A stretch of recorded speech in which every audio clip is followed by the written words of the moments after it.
Hey, what's up, guys? It's Nick and Amy from Karmin, and we are on Rock Forever magazine.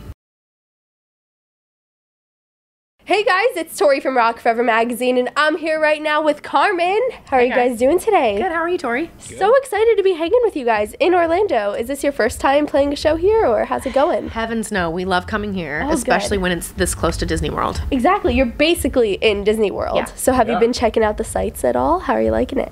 We did a little bit. We didn't have a lot of time, unfortunately, but we would love to probably have more time, wouldn't we? I would love to live here in Disney World. Do it. I would be totally cool with that. And you have an excuse to come back now, right? Yeah? That's true. All right, well, we are going to start with some finished sentence for you guys. So the highlight of your career so far was when?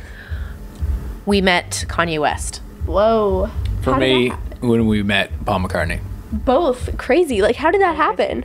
Kanye happened because of the YouTube videos. I guess he saw him and he was digging it, and he met with us in New York. It was crazy. That is so cool. Yeah, and Paul McCartney was front row at a show. And No way. yeah, dude, it kind of tripped me out. And then he came backstage and said hi to us for a little while. So it was pretty cool. Yeah, it was crazy. Interesting to know he's a fan, huh? Like, what? He's got a daughter. I think she's 12 or so. So she was there with him. So it wasn't like, what are you doing? What are you? It's a 60-year-old guy doing it. How old is he now? 70? It doesn't matter. He's ageless. He's a ageless. Beatle. Yeah. He doesn't age. He basically was like, "Great job, guys. I love the songs. Congratulations." And Great record. Poof, he just disappeared. It was like He snapped his fingers total- and evaporated into smoke. And that was a great impression, too. Thank you. Very good job. And now, your favorite viral video is, aside from any of your own. We can't pick our own? Probably shoes. Oh my God. Oh my God, shoes. It's These I shoes know are you're probably too young for this, $300. but Am I really? there's it's a shoes this video. It was one of the first Kelly, videos. right? Just type in OMG shoes on YouTube. Okay. Funniest video ever, and that was one of the first viral videos of all time. Loved it. Okay. I need to find this now. And anybody else who's missing it, we all need to get into this. Yeah. Yes. And now the craziest rumor you've read about yourself is? Craziest rumor that we read about ourselves. The internet's a crazy place. Most people think I'm gay. Really? Oh yeah, that's a pretty I don't know if that's common. really that crazy, but And then I did read think it's out somewhere there. that I had a dick, so that was weird. Oh. Yeah. Interesting rumors, and anything can be possible on the internet, apparently. I guess it's all sexuality, isn't it? we had that thing taken care Apparently. of, though. Okay. And now, last one. You were the most starstruck when you met. Oh, we sort of already covered that. That's true, that's true, you Well, did. no, okay, Brandy for me. My Okay. favorite singer growing up was Brandy, and we met her, and I cried, actually. Like, major inspiration there. Huge. And she Yeah. knew who we were, so that made it even more over the top.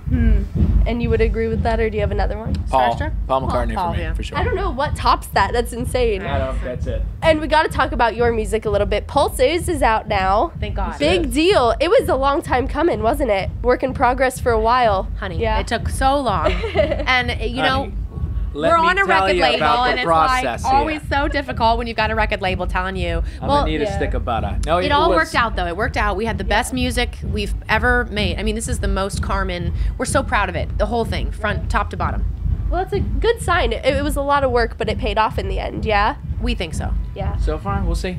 Yeah. And how did your vision for the album evolve from start to finish? Because it was a long time, you know? It was. Although it was always called Pulses. That was one of the first songs we recorded in the studio. We went in, it was like November 2013 or 2012. End of 2012, we actually started recording for it. So it was a long time. So Yeah. parts of it did change. A lot of it did not, but because the first song we did was Pulses, which kind of Yes. shaped the whole sound.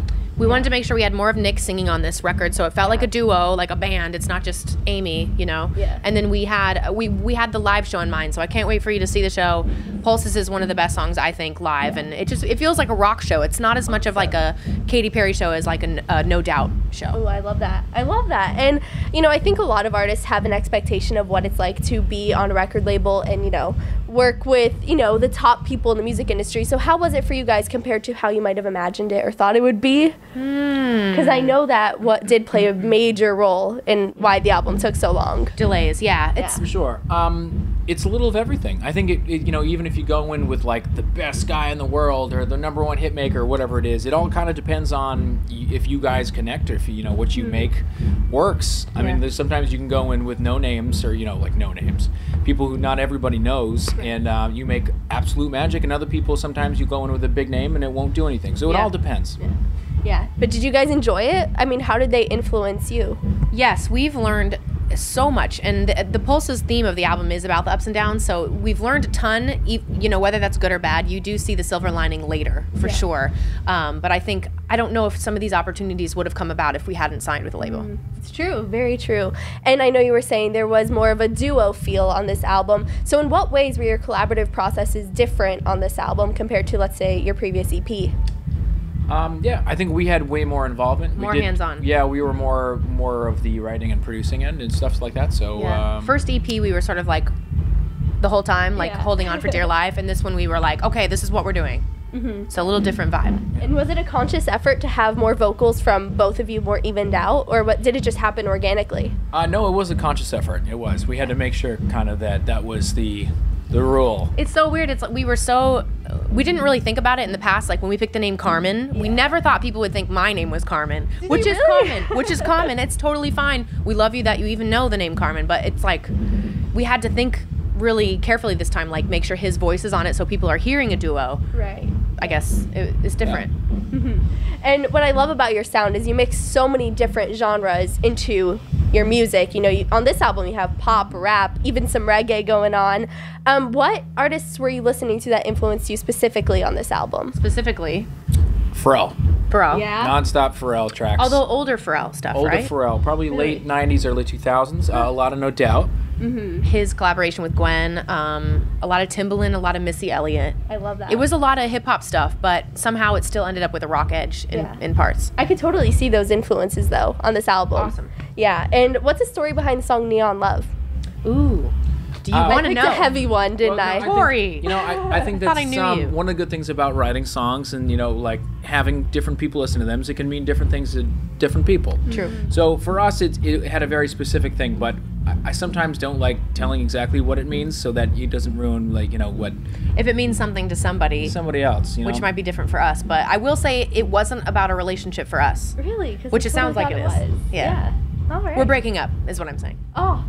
Now I'm heartbroken. No, but I love that you do keep it open to interpretation because that's what's so awesome about music in the first place. It is. So I do appreciate that, although I would like to know more info, but I'll leave it at that.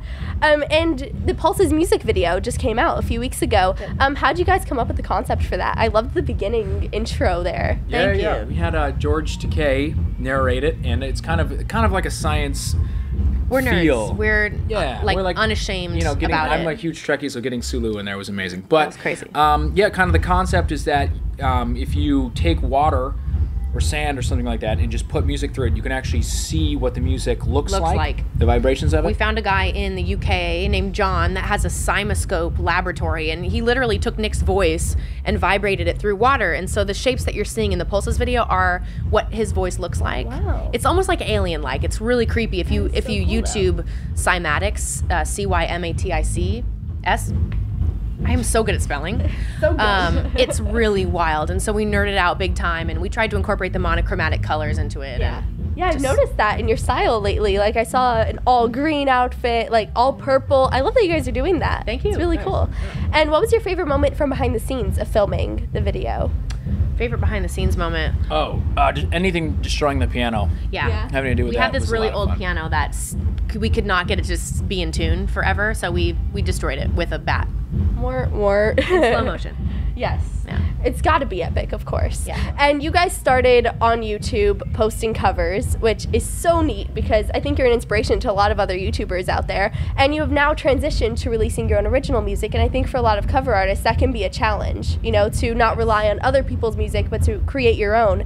So how did you go about it? What steps did you take to make sure you can easily transition to where you are now?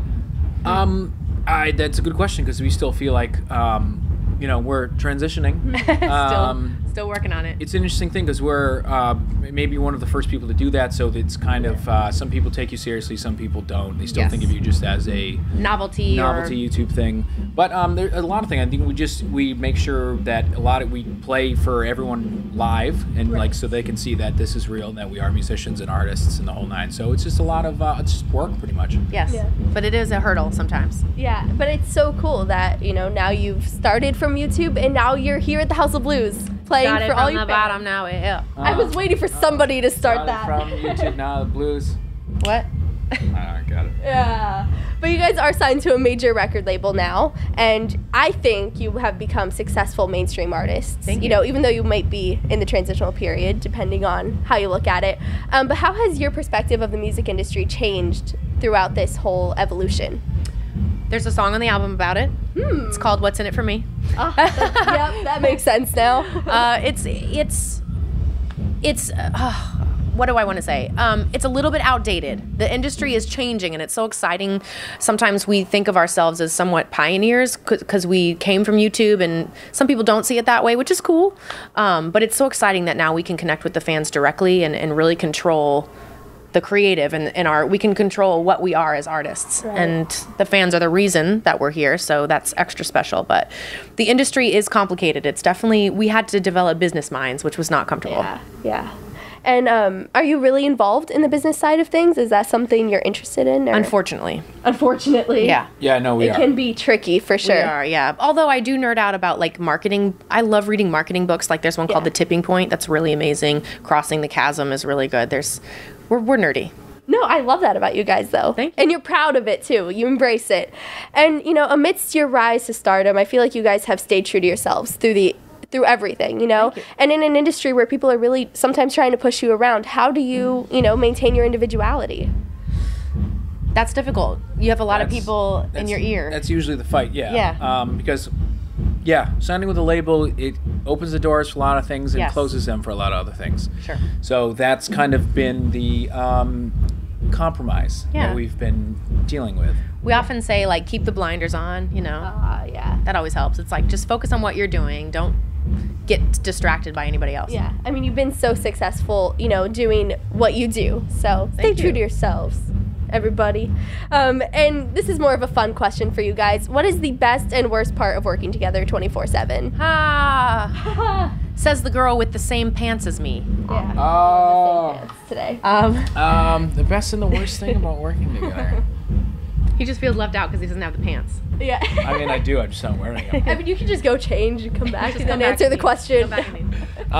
No, I mean, it's probably the same for both, is that we're constantly around each other. Yeah. So that's a great thing, and then also a bad thing.